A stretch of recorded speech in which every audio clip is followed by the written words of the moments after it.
AP home minister Anitha మాట్లాడుతున్నారు. Live లో చూద్దాం. 90 ట్రిప్లు కూడా వేయడం కూడా గమనించాం.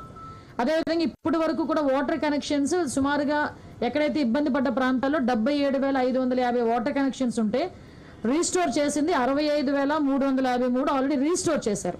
ఇంకా బ్యాలెన్స్ 12,197 ఉంది. అది కూడా ఈరోజు రీస్టోర్ చేయడానికి అన్ని ప్రయత్నాలు కదా అన్ని కూడా రీస్టోర్ చేయడానికి వాళ్ళు సిద్ధపడి వెళ్ళారు.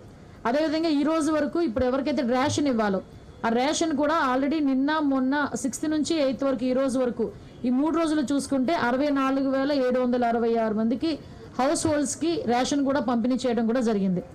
ఇంకా క్లీనింగ్ విషయంలో నాకు ఈ క్లీనింగ్ విషయంలో కొంత మేరకు కొంత అనుమానం వచ్చింది. ఫస్ట్ స్టార్టింగ్ డే సార్ చెప్పినప్పుడు ఇళ్లను కూడా మనం క్లీన్ చేయాలి, వాళ్ళు క్లీన్ చేసుకోలేరు, వాటర్ కూడా వాళ్ళకి ప్రాబ్లంగా ఉందంటే ఇళ్లలోకి వెళ్ళి క్లీన్ చేయడం అవుతుందా, రోడ్స్ క్లీన్ చేయడం అన్నది పర్వాలేదు ఫైర్ డిపార్ట్మెంట్ వాళ్ళు చేయగలరు అనుకున్నాను. కానీ నిజంగా మహానుభావులు ఎలాంటి ఆలోచన వచ్చిందో తెలియదు. కానీ ఇప్పటికీ సుమారుగా 20,742 హౌసెస్ని క్లీన్ చేయడం జరిగింది.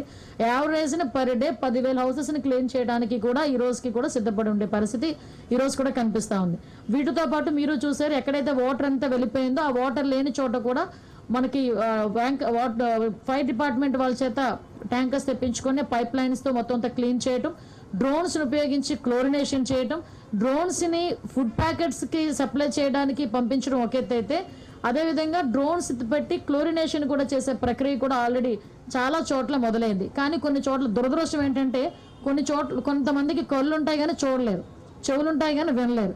అలాంటి వాళ్ళందరికీ క్లారిటీ ఇవ్వడానికి నేను పర్టికులర్గా ఈ లెక్కలన్నీ మళ్ళీ మీతో చెప్పడం జరుగుతుంది. సుమారుగా 42 డ్రోన్స్ తిరుగుతున్నాయి. అందులో దగ్గర 1,23,751 ఫుడ్ ప్యాకెట్స్ డ్రోన్స్ ద్వారా ఎక్కడైతే వాటర్లోని ఉండిపోయారో వాళ్ళందరికీ కూడా తీసుకెళ్లే పరిస్థితి కూడా కనిపిస్తూ ఉంది. అంటే ఓవరాల్గా ఎందుకు ఇవన్నీ చెప్తున్నానంటే ఒక ముఖ్యమంత్రి ఏదైనా వరద వచ్చింది లేకపోతే సైక్లోన్ వచ్చింది అటువంటి సమయంలో ఒక రోజు ఉంటారు, ఏరియల్ సర్వే చేసుకుంటారు, పర్యవేక్షించుకుంటారు, ఎవరైనా వెళ్ళిపోతారు. కానీ చంద్రబాబు నాయుడు గారు సీఎంగా ఆయనకున్న బాధ్యత ఒక ఎత్తు అయితే ఎవరైతే 5 రోజుల కింద 6 రోజులుగా కూడా నీటిలోనే మగ్గిపోయిన వాళ్ళ ఫ్యామిలీ తాలూకా మెంటల్ స్టేటస్ ఎలా ఉంటుంది అని ఆలోచించే వ్యక్తిగా ఒక హ్యుమానిటీ యాంగిల్ మీద ఆలోచించి వాళ్ళకి అన్ని రకాలుగాను భరోసా కల్పించాలని ఒకే ఒక ఉద్దేశంతో వాళ్ళకి ఫుడ్ దగ్గర నుంచి ఎలక్ట్రిసిటీ దగ్గర నుంచి అవన్నీ కూడా రీస్టోర్ అయినంత వరకు మళ్ళా తిరిగి విజయవాడ ప్రజలందరూ తమ తమ పనుల్లోని నిమగ్నం అయ్యేటంత వరకు కూడా నేను ఇక్కడి నుంచే నేను అడ్మినిస్ట్రేషన్ చేస్తాను అని చెప్పడం ఒక ఎత్తు, పండగలను కూడా పక్కన పెట్టి ఫ్యామిలీని కూడా పక్కన పెట్టి ఈరోజు గత 8-9 రోజులుగా ఆయన ఇక్కడే మనం ఉండటం కూడా మనందరూ కూడా గమనించాలి. ఇది గమనిస్తున్న వాళ్ళు ప్రజలందరూ కూడా గమనిస్తున్నారు, మీలాంటి పత్రికా విలేకరులందరూ కూడా సపోర్ట్ చేస్తున్నారు. మీరే కాదు ఆల్ డిపార్ట్మెంట్ ముఖ్యంగా గవర్నమెంట్ ఎంప్లాయీస్ని కూడా ఈరోజు మనం ప్రశంసించాల్సిన అవసరం ఉంది. పోలీస్ డిపార్ట్మెంట్ దగ్గర నుంచి అన్ని డిపార్ట్మెంట్ వాళ్ళు కూడా ఈరోజు విజయవాడ సెంట్రిక్గా చేసుకొని అన్ని సహాయక కార్యక్రమాల్లోని పాల్గొనే కార్యక్రమం ఒక ఎత్తైతే సీనియర్ ఐఏఎస్ ఆఫీసర్లు కూడా కూర్చొని ఈరోజు ఒక్కొక్క వార్డు తీసుకొని వాళ్ళు పర్యవేక్షించి వాళ్ళు డైరెక్ట్గా ఫీల్డ్ మీద దిగి ఒక్కొక్క ఇంటికి తీసుకెళ్లి రేషన్ ఇచ్చే పరిస్థితి కూడా కనిపిస్తూ ఉంది. ఇన్ని జరుగుతున్నా కూడా సొంత ఖర్చుతోని ఒక పులిహార ప్యాకెట్ కూడా చేయించి వరద బాధితులకి ఇవ్వలేని జగన్మోహన్ రెడ్డి ఈరోజు ఎక్కడో బెంగళూరులో కూర్చొని లిటరల్లీ చెప్పాలంటూ పులిహోర కబుర్లు మాట్లాడుతున్నాడు. సారీ నేను ఎందుకంటే మాట్లాడుతున్నానంటే ఇంత జరుగుతుంది, ప్రపంచం అంతా చూస్తుంది, ప్రజలందరూ బయటికి వెళ్తే ఎస్ మాకు ఇది జరిగింది, మాకు ఇది అందింది అని చెప్తున్నారు, దాతలందరూ ముందుకు వస్తున్నారు. సిగ్గుపడాలి. చిన్న పిల్లలు వాళ్ళకి కిడ్నీ బ్యాంక్స్ తీసుకొచ్చుకొని ఇది కూడా మేము ఇస్తామని చెప్పి సీఎం గారి దగ్గరికి వచ్చి వాళ్ళు ఇస్తున్నారు. కొంతమంది పిల్లలైతే చదువుకున్న పిల్లలైతే వాళ్ళ పాకెట్ మనీని తీసుకొచ్చి వరద సహాయ ప్రాంతాల్లో ఉన్న వాళ్ళందరికీ కూడా ఇవ్వాలని చెప్పి ఆలోచన చేశారు. కానీ ఇవన్నీ పక్కన పెట్టేసి ఎక్కడో బెంగళూరులో కూర్చొని ఈ రోజు ప్రభుత్వం మీద బురద జల్లే పరిస్థితి ఈరోజు కనిపిస్తూ ఉంది. అరే ఎక్కడో బెంగళూరులో కూర్చోవడం అన్నది కూడా కాకతాళీయమే. ఎందుకంటే ఈయనకి నిజంగా పాస్పోర్ట్ ఇచ్చుంటే ఈ టైంకి లండన్లో కూర్చునేవాడు. ఈ టైంకి లండన్లో కూర్చోవలసిన మనిషి పాస్పోర్ట్ ఇవ్వలేదు, పాస్పోర్ట్ అవ్వలేదు కాబట్టి బెంగళూరులోకి వెళ్ళి కూర్చొని అక్కడి నుంచి విమర్శలు చేయడం, ట్వీట్లు పెట్టడం. అరే నువ్వు 2 రోజుల అంటే మహా అయితే ఈ 9 రోజుల వరద ఉన్న ఈ విజయవాడ సిటీలో 20 నిమిషాలు గడిపాడు జగన్మోహన్ రెడ్డి కరెక్ట్గా చూసుకుంటే. ఒక రోజు ఒక 10 నిమిషాలు, ఇంకొక రోజు ఒక 10 నిమిషాలు. కానీ ఈ రోజు గౌరవ ముఖ్యమంత్రి చంద్రబాబు నాయుడు గారు అలా కాదే, ఉదయము సాయంత్రము కూడా వెళ్ళటమే కాదు వాళ్ళందరూ కూడా ఎలా ఉన్నారు ఏం చేస్తున్నారు అనేది చాలా క్లియర్గా కనుక్కొని సాయంత్రం మళ్ళీ మీ అందరికీ కూడా బ్రీఫ్ ఇచ్చి ఇక్కడ మళ్ళీ అఫీషియల్స్ అందరితో పాటు మీటింగ్ ఏర్పాటు చేసుకొని వాళ్ళతో క్లారిటీగా క్లియర్గా ఎలా జరుగుతుంది. ఏ మంత్రి అండి ఈ రోజు వరకు ఒక బ్రీచ్ని క్లోజ్ చేయడానికి ఇన్ని రోజులు ఒక మంత్రి అక్కడ 3 రోజులు 4 రోజులు కూర్చున్న సందర్భం ఉందా? ఈరోజు గౌరవ ముఖ్యమంత్రి గారి ఆదేశాల మేరకు నిమ్మల రామానాయుడు గారు వెళ్ళి బుడమేరు ఆ బ్రీచ్ని క్లోజ్ చేయడానికి 3 రోజులుగా నిద్రాహారాలు మాని వానలో తడుస్తూ అక్కడే కూర్చున్నారే. ఇవన్నీ ఎందుకు కనిపించట్లేదు ప్రతిపక్షాల వాళ్ళకి? ఇవన్నీ ఎందుకు అసలు వినిపించట్లేదు ప్రతిపక్షాల వాళ్ళకి? కనీసం ఏదో రకంగా బురద జల్లాలి అని ఒకే ఒక పరిస్థితుల్లోని పేటీఎం బ్యాచ్ని దింపి సాక్షి ఛానల్ని పట్టుకొని నోటుకు వచ్చినట్టు మాట్లాడడం తప్పించి ఏమీ వాళ్ళు చేసే పరిస్థితి అయితే కనిపించట్లే.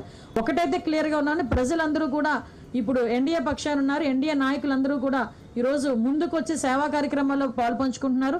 రేపటి నుంచి కూడా ఎన్యూమరేషన్ కూడా స్టార్ట్ అవుతుంది. ఎన్యూమరేషన్లో కూడా ప్రజలందరూ కూడా సహకరించాల్సిందిగా ప్రజలందరికీ కూడా నేను కోరుకుంటున్నా.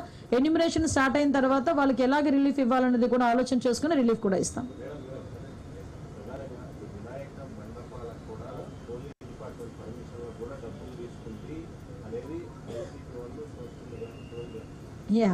అసలు యాక్చువల్గా అమ్మా అదే ఒకసారి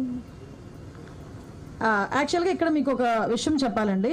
ఇది జీవో 2022లో అంటే వైఎస్ఆర్సీపీ గవర్నమెంట్లో ఉండేటప్పుడు ఈ జీవో ఇష్యూ చేశారు. అయితే విషయం ఏమైందంటే కరెక్ట్గా 15 days బ్యాక్ 20 days బ్యాక్ మాకు అన్నీ కలిపి ఒకే పోర్టల్లో అంటే సింగిల్ విండో విధానం తీసుకొచ్చి ఆ సింగిల్ విండో విధానంలోని ఇప్పుడు మన electrical department permission, R&B permission, panchayati municipality permission, police permission, electricity permission, ఈ 5 పర్మిషన్స్ డెఫినెట్గా మనకి వినాయక మండపం పెట్టాలంటే ఉండాలి. ఇంతకు ముందు ఏం చేసేవారంటే ఒక్కొక్కరు ఒక్కొక్క దగ్గరికి వెళ్ళి పర్మిషన్స్ తీసుకునేవారు. మేము అలా కాకుండా ఒక జాయింట్ ఇన్స్పెక్షన్ పెట్టి ఒక జాయింట్ సింగిల్ విండో విధానం పెట్టాం. అయితే ఆ రోజు ఏం చేశారంటే ఇదే జీవోని నాకు డిపార్ట్మెంట్ వాళ్ళు తీసుకొచ్చి ఇచ్చారు. ఇస్తే నేను యాస్టేజ్గా ఈ జీవోలోని ఏదైతే ఉందో మేము దాన్ని చెప్పడం జరిగింది. అయితే ఈ విషయం తెలుసుకున్న వెంటనే గౌరవ సీఎం గారికి విజ్ఞప్తులు వచ్చినాయి. గౌరవ సీఎం గారు కూడా దీని విషయం మీద మమ్మల్ని అడిగిన వెంటనే సార్ ఇలా జరిగింది, ఇలా జీవో ఉంది అంటే ఇమ్మీడియట్గా ఆపండి, ఎవరు కూడా రూపాయి కూడా కలెక్ట్ చేయొద్దు. ఎస్పెషల్లీ ప్రతి సౌండ్ సిస్టమ్కి మనకి ఏదైనా మనం సౌండ్ సిస్టమ్ పెట్టామంటే దానికి పర్టికులర్గా మైక్కి పర్మిషన్ తీసుకోవడానికి 100 రూపాయలు తీసుకుంటారు డిపార్ట్మెంట్ వాళ్ళు కూడా. అది కూడా తీసుకోవద్దు వినాయక చవితులకి అని చెప్పి చాలా క్లియర్గా 10 రోజుల క్రితమే ఈ విషయం చెప్పడం జరిగింది. ఎవ్వరూ దగ్గర ఎక్కడ కూడా ఎటువంటి ఫీజెస్ కూడా కలెక్ట్ చేయట్లేదు, ఎటువంటి చలనాలు కూడా కలెక్ట్ చేయట్లేదు. ఏదైతే వినాయక చవితి అదేవిధంగా దుర్గా నవరాత్రి ఉత్సవాలు మన రాష్ట్రంలోనే కాదు మన దేశంలో చాలా ప్రెస్టేజియస్గా చాలా భక్తి శ్రద్ధలతో చేసే భక్తులు ఎవరైతే ఉన్నారో వాళ్ళెవరు కూడా ఇబ్బంది పడకూడదనే 10 రోజుల క్రితమే గౌరవ సీఎం గారు అందరికీ కూడా ఇన్స్ట్రక్షన్స్ ఇవ్వడం జరిగింది. ఈ రోజుకి కూడా కనీసం మైక్ పర్మిషన్కి కూడా మేము ఎవరం కూడా డబ్బులు తీసుకోవట్లేదు. ఇది క్లియర్. దీనికి నేను 20 రోజుల క్రితం మాట్లాడిన మాటలను తీసుకొచ్చి వైఎస్ఆర్సీపీ వాళ్ళు ఏమీ లేదు అన్నట్టుగా ఈరోజు కావాలని దాన్ని ట్రోల్ చేసే పరిస్థితి చూస్తూ ఉంటే వాళ్ళ తాలూకా అవివేకత్వం, దాని తెలివి తక్కువతనం, అదేవిధంగా వాళ్ళు బురద జల్లే కార్యక్రమాల్లో వాళ్ళకి టైము సిచ్యువేషన్ అలాంటివి ఏం అవసరం లేదన్న సంగతి కూడా చాలా క్లియర్గా అర్థమవుతుంది. ఇది క్లియర్గా ప్రజలందరికీ కూడా అర్థం కావాలి కాబట్టి చెప్తున్నా. ఇది ఆల్రెడీ 2022లో ఇచ్చిన జీవో. ఆ రోజు ఆ జీవోని కూడా పక్కన పెట్టి ఎట్టి పరిస్థితుల్లోనే ఎవరికి కూడా అది కలెక్ట్ చేయొద్దు అని చెప్పారు. ఎవరు కూడా అక్కడ కలెక్ట్ చేయట్లేదు. ప్రతి ఒక్క చోట కూడా వినాయక ఉత్సవాలు అంగరంగ వైభవంగా జరుగుతున్నాయి. ప్రజలు ఎవరు కూడా ఇబ్బంది పడట్లేదు.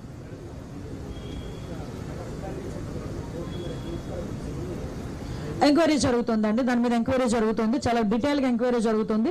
అంటే కొన్ని అనుమానాలు అయితే ఉన్నాయి, కొంతమంది ప్రజలకి అనుమానాలు ఉన్నాయి, డిపార్ట్మెంట్కి ఇరిగేషన్ డిపార్ట్మెంట్కి అనుమానాలు ఉన్నాయి. ఆ అనుమానం నేపథ్యంలోనే వాళ్ళు కంప్లైంట్ కూడా ఇవ్వడం జరిగింది. దాన్ని చాలా వేగవంతంగా ఈరోజు తీసుకుంటున్నారండి, ఎంక్వైరీ చేస్తున్నారు. అమ్మా ఎంక్వైరీ జరుగుతుందండి. ఎంక్వైరీ జరగడం అంటే అవతల వాళ్ళు అనుమానితులు ఎవరైతే ఉన్నారో వాళ్ళని తీసుకొచ్చే కదా మనం ఎంక్వైరీ చేస్తాము. At the same time field లెవెల్లో కూడా వెళ్ళి ఎంక్వైరీ చేస్తున్నారు. ప్రస్తుతానికి ఎంక్వైరీ లెవెల్లో ఉంది.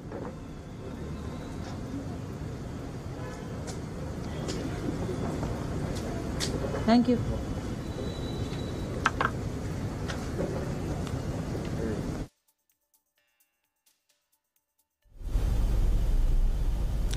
జగిత్యాల